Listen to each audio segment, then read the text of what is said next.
Bien, se nos pidió hablar acerca de los nuevos paradigmas religiosos y principalmente lo voy a hacer a partir de alguien que se ha dedicado puntualmente acá en nuestro país, en la Argentina, el padre Sanahuja.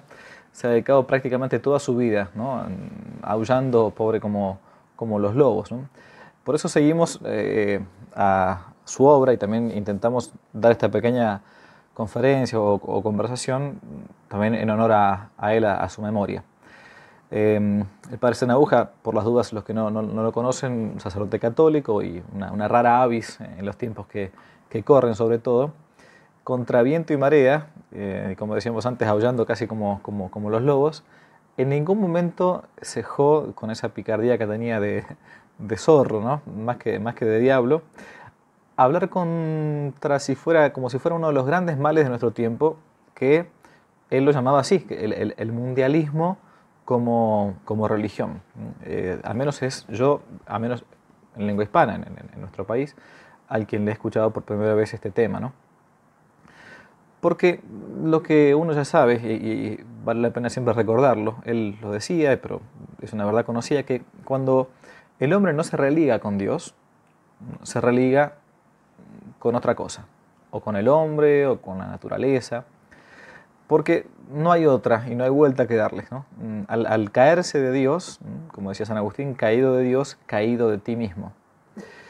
Chesterton decía algo parecido, que después de la venida abrupta, de la irrupción abrupta de nuestro Señor Jesucristo, ya el hombre no vuelve al estado natural, al pagano, digamos, como Aristóteles, como Platón, Sócrates, o sea, previo a Jesucristo, sino a un estado antinatural. No se pasa del mundo sobrenatural al mundo natural cuando ya vino el Señor, cuando ya vino el Mesías, el Hijo de Dios esperado. La venida del Salvador marca un antes y un después en la misma naturaleza del hombre. Y para concretar sin resistencia esta gran subversión contra el orden natural, padre Sanahuja decía, estoy citando su libro, el libro famoso sobre este tema, probablemente sea de los últimos que ha escrito, Poder Global y Religión Universal. Estoy siguiendo puntualmente el capítulo 4 de este libro. Decía el padre Sanahuja lo siguiente: el nuevo orden mundial crea otro paradigma, el de la nueva religión universal o los nuevos principios éticos universales. Sabemos que no hay ninguna religión que no tenga también algún paradigma ético. Para asegurarse, diciendo el padre Sanahuja, el desarrollo sustentable o sostenible de la humanidad, que se da, hasta ahí el padre Sanahuja, ahora continuamos nosotros, se da por medio de una especie de colonización de las conciencias, de esto que tan agudamente escribió Antonio Gramsci, ¿no? Hay que colonizar las conciencias para poder después colonizar los estados, ¿no? Y como la única religión que intenta mantenerse en el famoso semper in idem, siempre en lo mismo, la única es la religión católica, la única verdadera. Para esto, que hoy se conoce como el nuevo orden mundial, es necesario, es imperioso destruir o contaminar el cristianismo, vaciándolo de su fe en Jesucristo, vaciándolo de los sacramentos de la Iglesia. ¿Para qué? Para convertirlo en una especie de mera organización de autoayuda, solidaria o ONGista, si se me permite el término. Y es en este marco en el que se encuentran los famosos proyectos, por ejemplo, como de la Carta de la Tierra, la nueva ética planetaria, y una moral nueva que aspira a ser un modo nuevo de vida después de lo que hoy llamamos, o llaman algunos, el gran reseteo mundial. Se ha hablado muchísimo del tema sobre todo a partir del año pasado, 2020, de este gran reseteo, ¿no? Por eso ahora lo que vamos a intentar hacer, de modo muy resumido, es ver algunos puntos o dogmas modernos que intentan poco a poco implantarse como si fuesen nuevos mandamientos de esta nueva religión, de esta neorreligión, o estrictamente hablando de una nueva ideología. En primer lugar, siguiendo el padre Sanahuja, hay que hablar necesariamente del famoso ecologismo. Bien, sabemos que estrictamente eco viene de como economía, ¿no? Economía, oikos nomos, en griego la ley de la casa, digamos. Oikos, eco, es una especie de estudio acerca de la casa, como le llaman ahora algunos, la casa común. Y bueno, el ecologismo, para concretar este proyecto de intento de poder global, como si fuera con un pensamiento único, ya uno puede remontarse al año 1991. Ya en aquella época la UNESCO trabajaba al menos en dos proyectos bien concretos. Uno, un proyecto acerca de una ética universal, de valores, por cierto, relativos, ¿no? Y el de una ética universal que a su vez sea o mantenga una vida sostenible en el tiempo. O sea, fíjense cómo es interesante esto, ¿no? Si bien son valores relativos, pero deben ser sostenibles en el tiempo. Valores relativos, pero que se puedan mantener no solamente en una pequeña sociedad, sino en la sociedad entera, en la sociedad global, como lo llaman ahora, la gran aldea global. Muy bien. Es como si fuera un dogma para esta nueva ética universal, que hay que seguir sí o sí una ética para todos igual.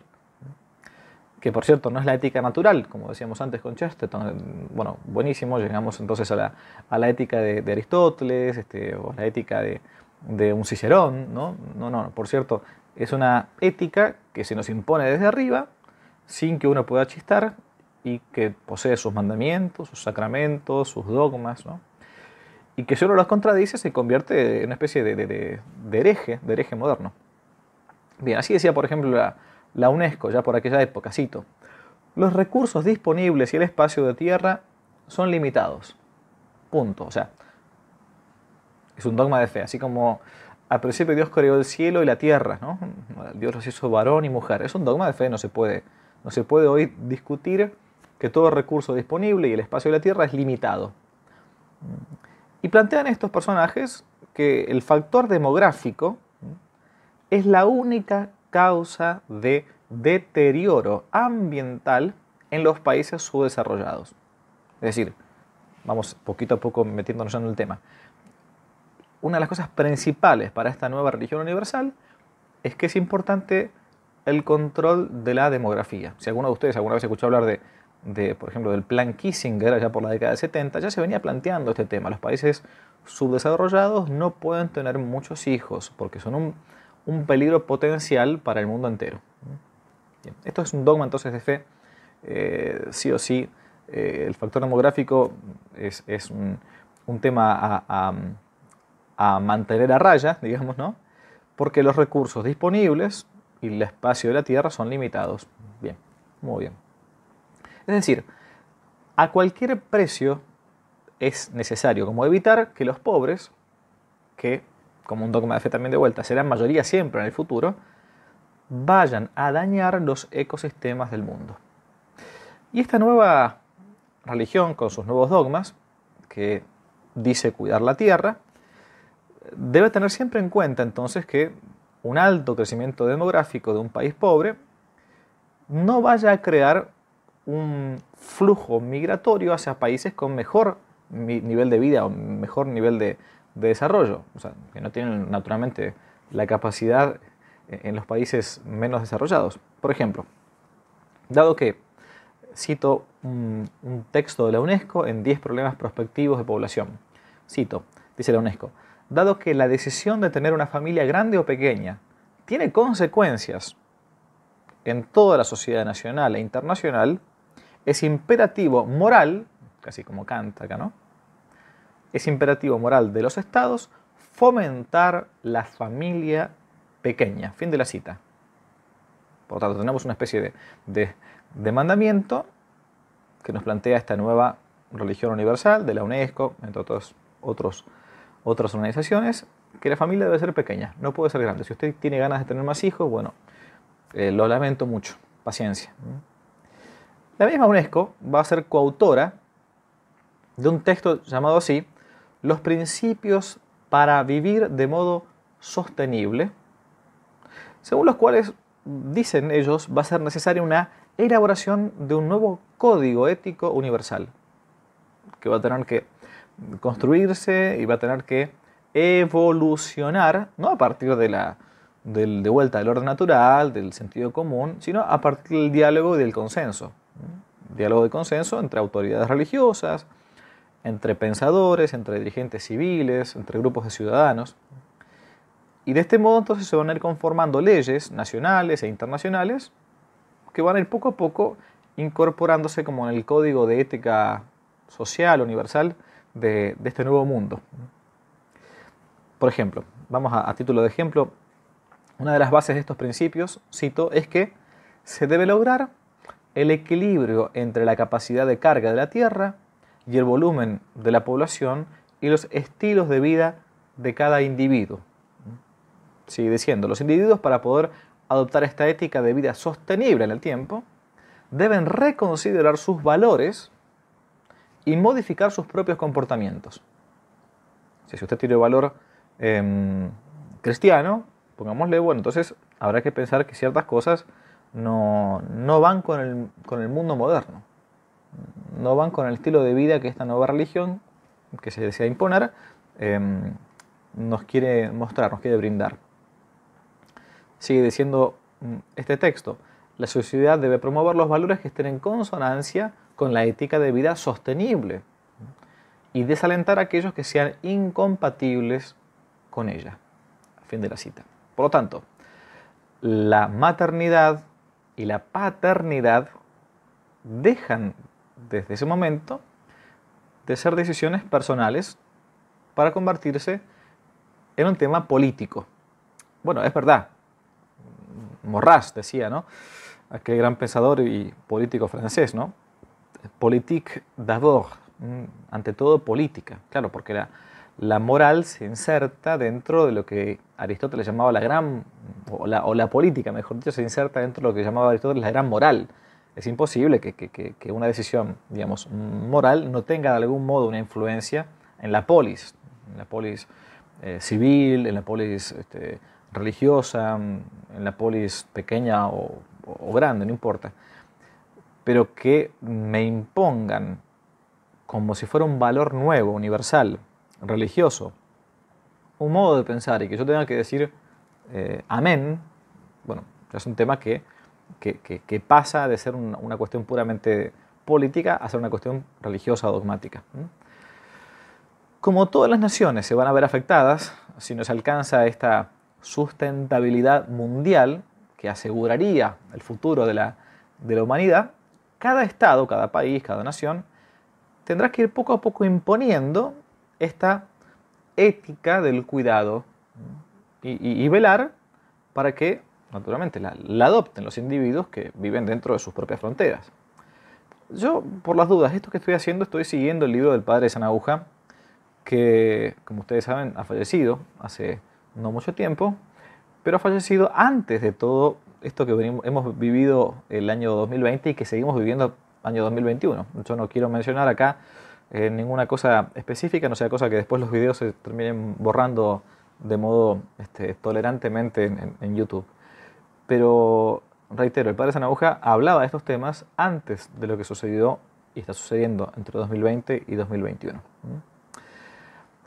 Bien, como esta nueva ética necesariamente debe existir, uno puede tender a pensar que esta nueva ética, esta nueva religión universal, nació hace poquito, no hace poco tiempo, recién este siglo XX. Bueno, yo cuando leí al padre Sanahuja recordé rápidamente un texto que se encuentra en los grandes textos políticos, una gran obra, muy recomendable, vale la pena verla, de Chevalier, Jean-Jacques Chevalier, los grandes textos políticos, donde él va analizando poco a poco cada uno de los filósofos. Entonces comienza con Maquiavelo, continúa, por ejemplo, con Rousseau, bueno, en fin. Y recordé rápidamente un texto de Rousseau, donde ya en aquella época, siglo XVIII, siglo de las luces, entre comillas, Rousseau planteaba algo muy parecido y decía, va a llegar el momento en que hay que poner una ética ciudadana, una religión del ciudadano, una religión del buen ciudadano. Voy a leer el texto que rescaté, que tenía hace tiempo anotado. Cito a Rousseau. Hay una profesión de fe puramente civil, cuyos artículos corresponde fijar al soberano, no precisamente como dogmas de religión, sino como sentimientos de sociabilidad, sin los cuales es imposible ser un buen ciudadano ni un súbdito fiel.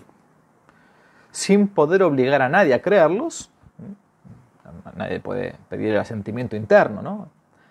Sin poder obligar a nadie a creerlos, dice Rousseau, puede, sin embargo, el Estado, a cualquiera que no los crea, desterrarlo como a un impío o insociable, como incapaz de amar sinceramente las leyes, la justicia, y de inmolar su vida, si es necesario, a su deber.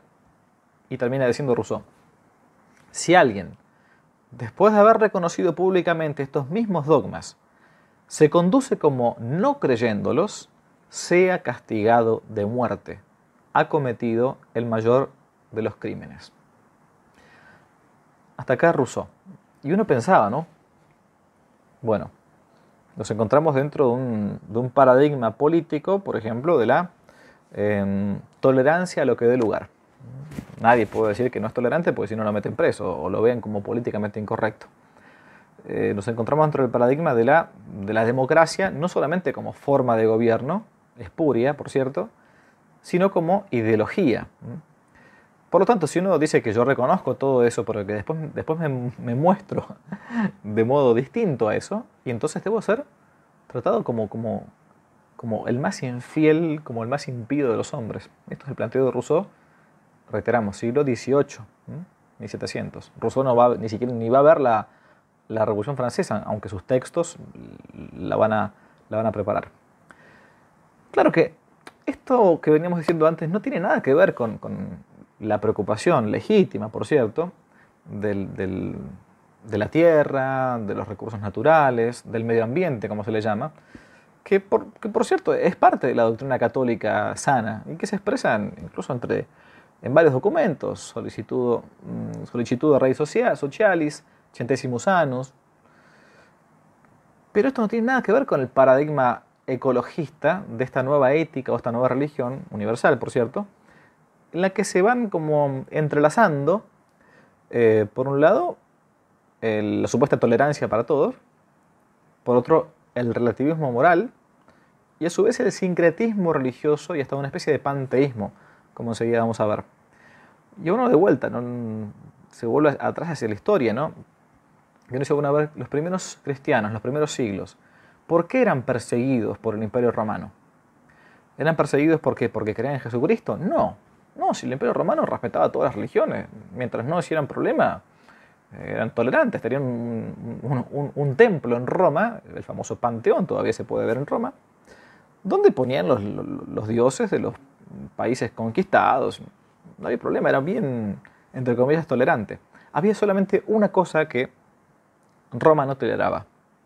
Roma no toleraba plantear que alguien se adjudicase la verdad absoluta sobre Dios o los dioses por sobre los otros dioses. Y este era el planteo con los cristianos. Los cristianos eran acusados de ateísmo, así como se escucha, aunque parezca raro. ¿Por qué? Porque no respetaban las falsas divinidades. No respetaban no solamente a Palas Atenea, a Apolo, a quien fuera, sino no respetaban tampoco al emperador cuando era nombrado como el Divus César, ¿no? El divino César.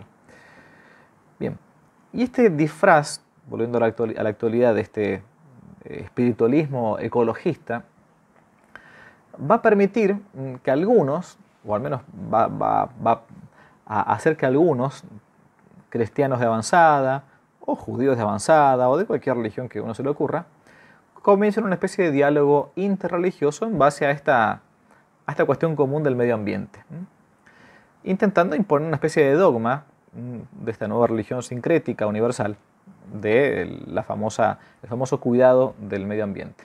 Bien, con el afán de encontrar puntos de interés común, por lo general se va a intentar llegar a una especie de mezcla donde, claro, se pierde la identidad de cada una de las religiones. Pongamos un ejemplo concreto, como el caso del calentamiento global para que uno lo vea un poco mejor.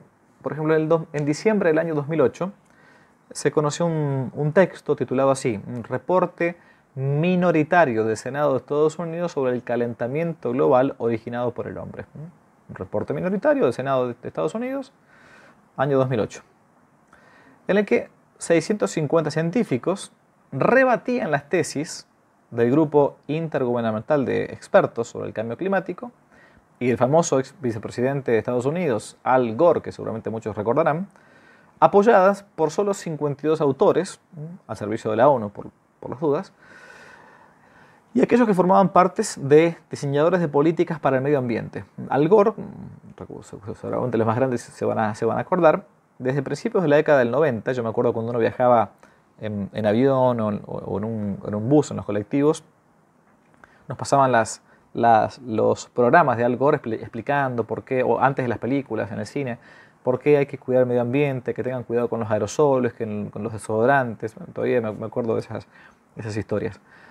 Proponía él, ya desde el principio de los 90, para evitar el calentamiento global, un férreo control de la natalidad global con la excusa de que había que preservar los recursos naturales del planeta Tierra. El modo en que está planteado el tema de este famoso calentamiento global al final resulta ser a todas luces una especie de nueva excusa para limitar la población mundial y a su vez exigir a los países más pobres o en vías de desarrollo, como se le dice, implementar recaudos para impedir, entre comillas, la contaminación ambiental. Esta fue la causa por la que Václav Klaus, expresidente de la República Checa, declaró cuando escuchaba estas cosas de Al Gore, cito: "Yo combato este nuevo alarmismo sobre el calentamiento global que se ha convertido en una ideología y en un intento de reprimir la libertad individual y el desarrollo de la prosperidad en el mundo", denunciando, seguía diciendo, que los países en desarrollo se les obliga a vivir de la manera que desean los redentores del planeta. Frase del ex presidente de la República Checa. O sea, hay gente que se planteaba ya por aquella época como los nuevos salvadores del planeta Tierra. Cuando fue el nacimiento de la cuarta hija del famoso futbolista David Beckham, los que conocen fútbol seguramente se acordarán, el director ejecutivo de Optimum Population Trust, una de las tantas organizaciones en defensa del medio ambiente, digamos, un tal Simon Ross dijo, cito: "Creemos que hoy en día las parejas deberían tener 1 o 2 hijos". El pobre David Beckham había cometido el gravísimo pecado, mortal por cierto, de tener 4 hijos, ¿no? Y seguir diciendo este hombre. Porque hay demasiada gente en el mundo y es por esto que tenemos todos estos problemas medioambientales. Y añadía: "No vale de nada si una persona trata de reducir sus emisiones de carbono por una parte y por otra las incrementa en un 100% teniendo otro hijo". Esta frase es tremenda. Cito de vuelta: "No vale de nada si una persona trata de reducir sus emisiones de carbono por una parte, pero por otra las incrementa en un 100% teniendo otro hijo". Claro, porque dióxido de carbono. Es decir, un niño es para estos nuevos dogmáticos de la nueva religión universal una especie de parásito ambiental que llega hasta a importunar la lucha por la limpieza del medio ambiente. Y fue la misma organización que, en vistas a la conferencia sobre el cambio climático de diciembre del año 2009, propuso, para reducir las famosas calamidades de las emanaciones de dióxido de carbono, universalizar el control compulsivo de la población diciendo, cito, textual: "Cada $10 invertidos en anticonceptivos se evita la emisión de 1 tonelada de dióxido de carbono". Entonces es mucho más fácil, con $7 nos evitamos un hijo. Evitamos que perder entonces 1 tonelada de dióxido de carbono. Traducido: la nueva religión universal ecológica plantea, por un lado, con perdón de la expresión, pero es así, plantea el derecho al orgasmo universal. Pero controlado para los pobres, no sea cosa que los pobres se reproduzcan. Todo el mundo tiene derecho al orgasmo, todo el mundo. Ahora, limitadamente. El ecologismo, entonces, una de los mandamientos o de los dogmas, como si fuera una especie de persona de la Santísima Trinidad. Otro ejemplo de este nuevo dogma o mandamiento de esta nueva religión universal, para que uno vea cómo funciona. Toda religión necesita tener por lo general una constitución, un texto constitutivo, una tradición sea oral o escrita, un papiro, una Biblia, un Corán, lo que fuera. Bueno, la nueva religión universal, a menos en esta dirección, posee también sus propias tablas de la ley, que es la Carta de la Tierra. Así lo dice el padre Sanahuja. Este famoso documento de la Tierra, gestado a principios de la década de los 90, siglo pasado, por al menos dos organismos, la Cruz Verde Internacional, de famoso Mikhail Gorbachev, y el Consejo de la Tierra, fue asumida en el año 2003 por la UNESCO, cito, como instrumento educativo y una referencia ética para el desarrollo sostenible en el tiempo. Y fue el mismo Gorbachev quien en el año 97, en 1997, declaró, cito, que el mecanismo que usaremos será el reemplazo de los 10 mandamientos por los principios contenidos en esta carta o constitución de la Tierra. Fin de la cita. ¿Cuáles son los principios de la carta? Le podré preguntar a Mijail. En el mismo preámbulo de la Carta de la Tierra se puede leer lo siguiente, cito, la humanidad es parte de un vasto universo evolutivo. La Tierra, nuestro hogar, está viva con una comunidad singular de vida. Fin de la cita. Estoy citando un texto laical. Por las dudas no se confundan, no es un texto religioso.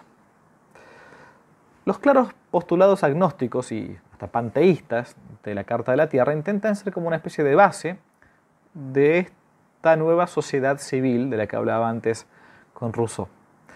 Dicen ellos, es necesario, cito, construir sociedades democráticas que sean justas, participativas, sostenibles y pacíficas. Asegurar que las comunidades a todo nivel garanticen los derechos humanos y las libertades fundamentales y brinden a todos la oportunidad de desarrollar su pleno potencial.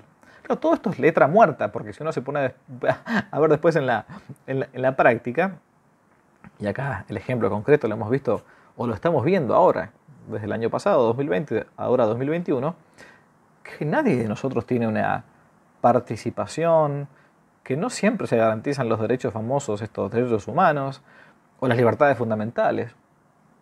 En fin. Para esto, según la Carta de la Tierra, se vuelve imperativo, cito, proteger y restaurar la integridad de los sistemas ecológicos de la Tierra, con especial preocupación por la diversidad biológica y los procesos naturales que sustentan la vida. Fin de la cita. De vuelta, la Iglesia misma sabe que no hay que cuidar, digamos, el elemental, una cosa elemental, pero es sentido común, no hace falta que me vengan a decir en la Iglesia este tema, o sea, es una ética natural elemental. O sea, yo devasto lo poco que tengo para trabajar en mi propia tierra, después evidentemente no podré sembrar, no podré cosechar. Claro que nos faltan tampoco, claro está, el mandamiento o los mandamientos ecologistas de vuelta en la Carta de la Tierra, controlar la natalidad para salvar el planeta. De allí que se plantee, cito, adoptar patrones de producción, consumo y reproducción que salvaguarden las capacidades regenerativas de la Tierra. De vuelta, intentemos limitar la población porque un niño más aumenta la pérdida de dióxido de carbono. Para lograr estos postulados, plantean que es necesario afirmar la igualdad, cito, y la equidad de género, ya estamos hablando de la década del 90, ¿no?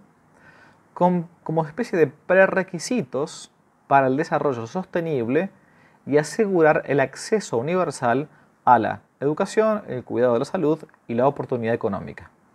Claro, educación en clave ecologista o en clave liberal, marxista o de máximo cultural, como quieran llamarle, el cuidado de la salud implica todo lo que hoy conocemos como, entre comillas, educación sexual integral y toda esta pornografía que le meten a los chicos desde chiquititos, y la oportunidad económica de modo de poder explotar a aquellos pobres países que tienen menos desarrollo. Sigo citando: asegurar el acceso universal al cuidado de la salud que fomente la salud reproductiva, ahí está, y la reproducción responsable. Ahí uno entiende por qué las políticas de género van de la mano con el aborto. Las políticas pro-homosexualistas favorecen la imposibilidad de traer más chicos al mundo, más niños al mundo. Es lógica pura. Sigo citando: adoptar formas de vida que pongan énfasis en la calidad de vida y en la suficiencia material en un mundo que es finito. Bien. Continúa diciendo este texto de la Carta de la Tierra: con el objeto de construir una comunidad global sostenible, de vuelta en el tiempo, ¿no?, las naciones del mundo deben renovar su compromiso con las Naciones Unidas. Recuerden ustedes que después de la Segunda Guerra Mundial va a surgir contra el eje, Japón, Italia, Alemania, lo que se le conoce como la ONU, ¿no? Porque la ONU es eso, por las dudas, la historia es Organización de las Naciones Unidas para la guerra contra el eje. O sea, son los ganadores de esa guerra los que ahora finalmente ponen sus propias leyes. Plantea entonces cumplir con las obligaciones bajo acuerdos internacionales y apoyar la implementación de los principios de la Carta de la Tierra por medio de un instrumento internacional legalmente vinculante sobre el medio ambiente y el desarrollo. Hasta aquí entonces un texto de la Carta de la Tierra. De más está decir que en esta carta Dios brilla por su propia ausencia. No aparece ni siquiera como una hipótesis sostenible. Una hipótesis, bueno, ¿cómo metemos a Dios acá? Intentemos meterlo, qué sé yo, no sé. A ver, en la Constitución Nacional Argentina, al menos se nombra en el preámbulo, dice así, ¿no? Dios, fuente de toda razón y justicia. Cuando el padre Castellani, tenemos acá atrás, no sé si llegan a verlo, decían, bueno, ¿qué Dios es ese? Y es el Dios de los masones. Bueno, pero por lo menos nos nombran, ¿no? Bueno, acá brilla por su propia ausencia. Además, la cosmovisión cristiana es como irreconciliable con ese inmanentismo panteísta de esta nueva cosmovisión, esta nueva religión. En la Carta de la Tierra, la persona humana es casi siguiendo a este famoso hereje jesuita, ¿cuál de todos? Teilhard de Chardin. La persona humana es una especie de partícula del universo en igualdad de condiciones, con un animal, con un vegetal, incapaz de conocer cualquier realidad que no sea la realidad material, estilo casi marxista, evolutivo. El hombre no es el centro de la creación, es una especie de momento más en la gran sustancia espinociana, panteísta. Y es por esto que este desarrollo sustentable o sostenible adquiere un carácter de pseudo categoría teológica, que aspira a constituirse en una especie de criterio de moralidad que es universalmente vinculante para todos. Y todo esto constituye una especie de profunda negación no solamente de la cosmovisión cristiana, sino incluso de la escatología cristiana, una especie de una vuelta al pensamiento mágico impulsado por todas las corrientes de la hoy llamada la New Age, ¿no? La Carta de la Tierra, entonces, una especie de segunda persona de la Santísima Trinidad de este intento de religión universal. Que es interesante el tema, porque la religión, dice Santo Tomás cuando se plantea en la secunda de la Suma Teológica, ¿qué es la religión? Y dice, bueno, una de las etimologías de la religión es aquello que nos religa con Dios. O sea, es ligar nuevamente, atar nuevamente al hombre con Dios, ¿no? No importa en este caso qué Dios sea, bueno, pero una divinidad trascendente, distinta del hombre. Acá no estamos hablando de una especie de religazón ¿con qué? Con la nada. Porque acá de fondo, no entramos en el tema, pero de fondo hay una filosofía como diría el padre Cornelio Fabro, panenteísta, ni siquiera panteísta, ¿no? O sea, que todo es un mismo ente, todo es la sustancia de Spinoza, que es causa sui, es causa de sí misma. No entramos en el tema. Bien, en tercer lugar, hay una especie de materialismo espiritualista, aunque parezca rara la expresión, ¿no? Los postulados de este nuevo o intento nuevo de religión es una especie de manifiesto materialista, pagano, por cierto, como decíamos panteísta, pero que busca dar una especie de base ética sólida, porque el hombre es naturalmente ético, ¿no? Y uno de los mandamientos principales de este dogma es esto del control poblacional mundial para salvaguardar la sustancia, que es el mundo, ¿no? Es un paradigma de una especie de reingeniería social anticristiana que promueve, como decíamos antes, la perspectiva de género, la salud sexual reproductiva, el homosexualismo, el aborto químico quirúrgico. Son como prerequisitos para un desarrollo sustentable, un desarrollo sostenible. Es ni más ni menos que la manifestación de ese nuevo humanismo que pretende conservar bosques y salvar de un supuesto exterminio, o sea, las focas, las ballenas, los gorilas, las mariposas, los osos, las cabras, a todo menos a los hombres. Aún a pesar de que en el primer mandamiento, primer punto de la carta de la tierra, por ejemplo, se dice así, cito, la tierra, cada forma de vida y todos los seres vivientes poseen un valor intrínseco y se debe garantizar el respeto y su cuidado. Pero el momento después de tener que de analizar el tema de quitarle la posibilidad a un niño a que nos quite el dióxido de carbono, entonces, bien, hay que abortarlo. Punto. ¿Dónde está el valor intrínseco de esa criatura? Aunque no creamos que sea un ser humano, no importa, es una cosa, es algo, es una vida. Es que el punto central es que al desconocer la acción creadora de Dios, que es el origen finalmente de la dignidad humana, no hay problema en afirmar que todas las criaturas son iguales, o al final de cuentas, que todos somos lo mismo y todos somos Dios. Todo esto tiene su relación con la teología, si no se va al planteo de Teilhard de Chardin, de una especie de runner, en cierto sentido. Hay todo un trasfondo, incluso en algunos teólogos heréticos, que ya estaban planteando esto en el siglo XX. De más está decir que quien conserva en un zoológico a un orangután albino, este nuevo humanismo va a intentar preservarlo de los hombres al orangután y no al hombre del orangután, ¿no? Intentan preservar lo que ellos llaman los pueblos originarios, claro, pero fíjense con la locura, con la previa esterilización para que no sumen más de la cuenta. Ciertos sectores de la Iglesia, por cierto, en sus miembros más pútridos, no ha dejado de tener su participación también en estos puntos.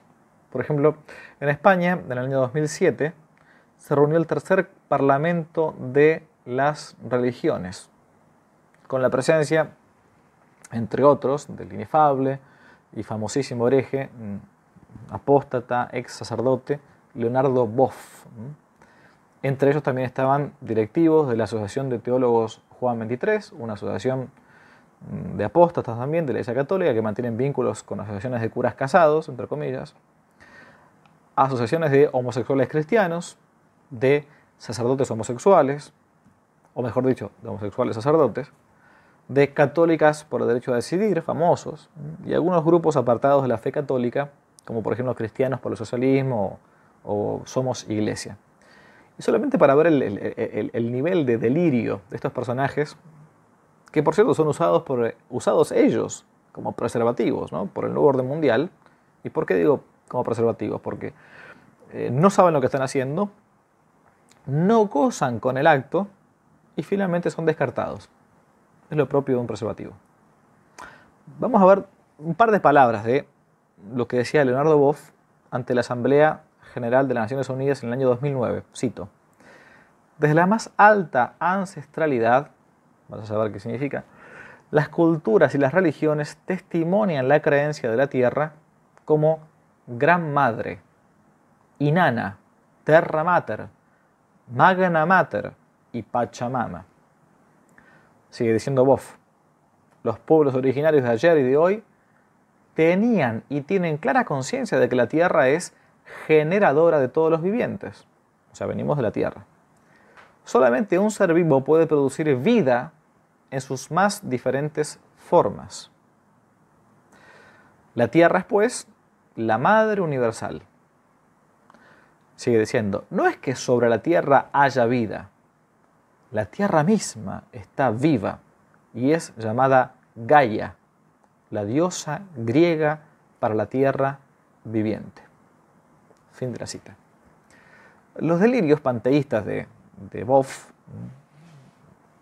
se tradujeron en el año 2010 en la famosa Declaración Universal del Bien Común de la Madre Tierra y de la Humanidad, con motivo de la cumbre de Cochabamba, famosa cumbre del 2010, donde se juntaron muchísimos políticos izquierdistas. Bueno, solo como ejemplo, citamos el primer párrafo de la declaración de esta declaración de la cumbre de Cochabamba. Cito: la Tierra, dice, forma con la humanidad una única entidad.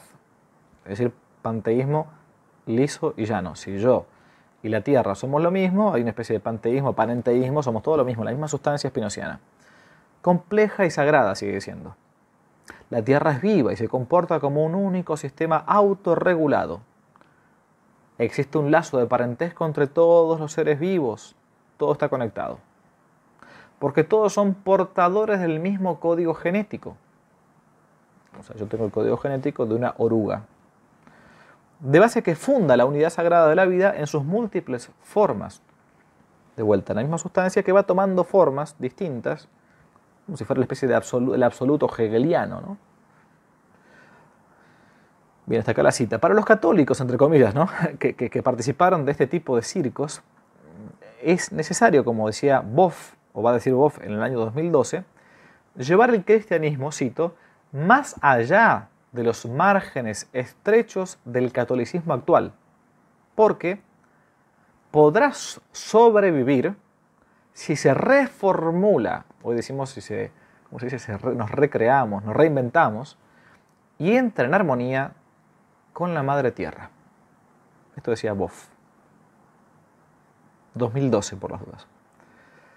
Citando a otro conocido promotor de la teología marxista de la liberación, John Sobrino, Leonardo Boff subrayaba por aquella época, cito, que la tierra está crucificada y hay que bajarla de la cruz, hay que resucitarla, y eso es la tarea de la ecoteología de la liberación. O sea, porque no basta con la famosa teología latinoamericana de la liberación, que no es ni teología porque no estudia a Dios sino al hombre, no es latinoamericana porque nació en Alemania o Holanda, vino acá, y no es de la liberación porque no libera sino que esclaviza, como sucedió en Nicaragua, como sucedió en Cuba, bueno, en fin, no entramos en el tema. Sigue diciendo Boff, la teología de la liberación nació escuchando y explicando el grito de los pobres, pero no solamente los pobres gritan las aguas, gritan los árboles, gritan los animales, gritan los vientos, grita la tierra. Boff.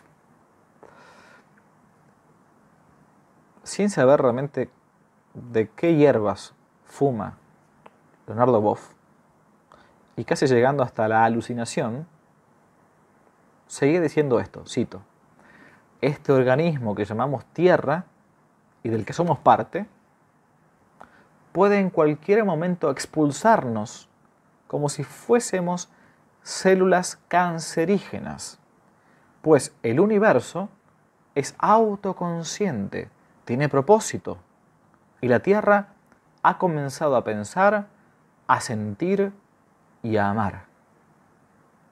Fin de la cita. Por eso uno entiende, como me pasó cuando era joven, ver un tipo abrazado a un árbol. Claro, pobre, se siente. Pobre árbol, ¿no? Esta alianza actual de civilizaciones y de intento de una religión universal tiene también el apoyo explícito de algunas organizaciones que buscan todo esto. Y con el fin de poder hacer cumplir todas estas cosas, la Carta de la Tierra va a impulsar también una alianza, llamada así la Alianza de las Civilizaciones, que a su vez se relaciona con otra organización mundial llamada Religiones para la Paz. World Conference of Religions for Peace. Esta famosa alianza de las civilizaciones tiene como fin el diálogo, cito, para superar las diferencias culturales y religiosas entre los pueblos. Son miembros del grupo de alto nivel de la alianza. Por Europa, por ejemplo, una de las representantes, una tal Karen Armstrong, ex monja católica, que abandonó la fe católica para convertirse, según ella, en una especie de monoteísta freelance, se autodeclara así, y se promueve con estas organizaciones un culto sincrético, un sincretismo, ¿no? todo mezclado, una mezcolanza, tomando aspectos del cristianismo, del judaísmo y del islam, ¿no?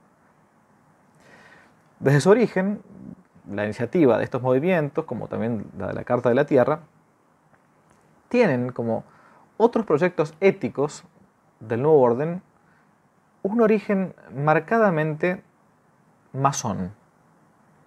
Para despejar, digamos, ingenuas dudas, ha sido la propia masonería que el 27 de marzo del año 2006 reconoció su apoyo a la Carta de la Tierra por medio del entonces gran maestre de la Gran Logia Argentina de libres y aceptados masones, un tal Sergio Héctor Núñez, que se dirigió a los cofrades la llamada Carta Antártica de la Masonería Argentina, donde decía puntualmente lo siguiente, cito: la Carta de la Tierra se encuentra además influenciada por la nueva visión mundial científica, incluyendo los descubrimientos de la cosmología contemporánea, la biología evolutiva, la física y la ecología.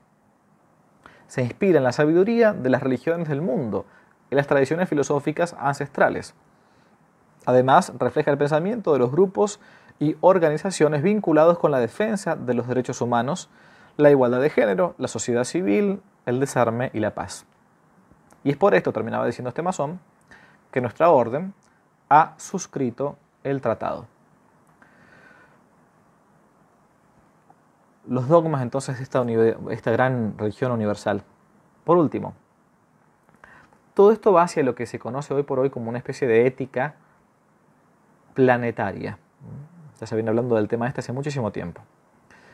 En el famoso Parlamento de las Religiones del Mundo, año 1993, el apóstata, hereje y, porque Dios lo ha querido así, recientemente extinto, hace 2 días puntualmente, Hans Küng, fallecido el día 6 de abril 2021, a quien la Santa Sede, por cierto, prohibió la enseñanza de la teología católica, presentó un proyecto, Küng, llamado de la ética planetaria, con todos los avales previos de la UNESCO, con el Foro Económico de Davos, bien, y otras organizaciones más.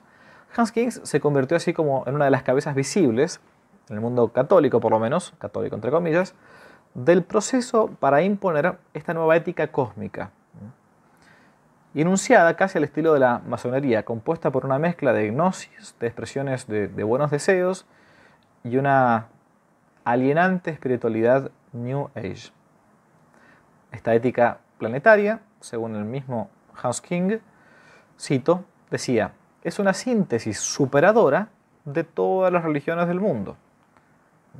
Y fue aceptado por el Parlamento de las Religiones como un consenso mínimo sobre los valores fundamentales de carácter vinculante, de normas irrevocables y de actitudes morales fundamentales. Seguía diciendo él, es un alegato contra el fanatismo y la intolerancia en favor de la tolerancia universal, que no se concreta en ningún principio, porque claro, todos estos son supuestamente los genios del consenso, ¿no? Los genios del consenso. Lo cierto es que la tolerancia de los tolerantes es tan tolerante como la intolerancia de los inquisidores, que ellos creen que fueron malos. O sea, la Inquisición actual que existe de esta nueva religión universal, de esta nueva ética planetaria, es tremenda. Al igual que la Carta de la Tierra, este proyecto ignora la existencia de Dios y, por supuesto, su trascendencia, la trascendencia respecto de lo creado, ni siquiera la existencia del alma humana como entidad, entidad individual. Se excluye la existencia de la verdad absoluta, se impone a la humanidad un proceso sin fin de búsqueda de consensos sobre principios morales. Y estos principios morales que van a tener que mantenerse cuando quieran cambiar, hasta cuando quieran cambiarlos. Porque esto es lo gracioso de todo esto. Se nos imponen fórmulas dogmáticas, modos éticos de vivir, que con el tiempo pueden ir cambiando.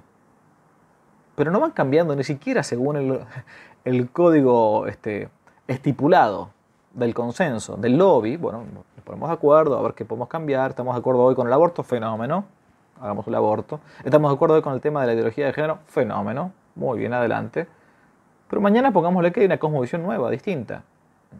No, para aquel lado no se puede volver, porque el enemigo del famoso semper in idem, siempre lo mismo, es aquel que intenta, o contra ese enemigo, se intenta justamente batallar. Yo no puedo entrar en este tema, sería un tema demasiado largo, pero el absoluto de Hegel es algo que permanentemente está mutando, está en cambio. Y todo esto en clave marxista, no hablo del tema económico, sino en clave marxista desde el punto de vista filosófico, el materialismo dialéctico en concreto, Fichte y Hegel y Marx, es que todo lo que viene después es mejor que lo anterior. Todo. Por eso no puede haber nada que sea firme, que sea fijo, ni siquiera algo que sea corrupto. Bien, como es fácilmente deducible, se incluye en este proceso sin fin el consenso sobre la vida y sobre la muerte, relativizando el valor y el respeto de la vida humana desde la concepción hasta su muerte natural. Las actitudes morales fundamentales quedan reducidas a palabras sin un contenido claro. Equidad, justicia, paz, dignidad, compasión, tolerancia, solidaridad, diálogo, respeto a la pluralidad. La Carta de la Tierra y la ética planetaria no son proyectos que compiten entre sí, son más bien alternativos o complementarios y tienen una misma y clara finalidad: la demolición de todo lo que plantea una ética verdaderamente universal, natural o sobrenatural. ¿Y quién es la que hasta el momento plantea eso? La Iglesia Católica.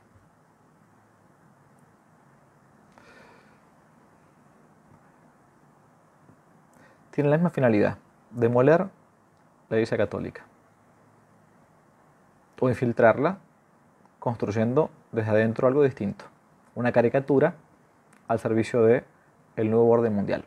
Bueno, hasta acá entonces un pequeño resumen del capítulo 4 desde el Padre Sanahuja, el planteo de esta rara avis, como decíamos al principio, de los tiempos modernos, documentado hasta el cansancio, y plantea lo que es natural. Si el hombre es religioso por naturaleza, es necesario que haya apostatado del Dios verdadero y tenga a Mamón o la Pachamama como su divinidad. Y esta es la confusión gigantesca que surge incluso en el mismo seno de la Iglesia, algunos funcionarios eclesiásticos infiltrados o simples idiotas útiles.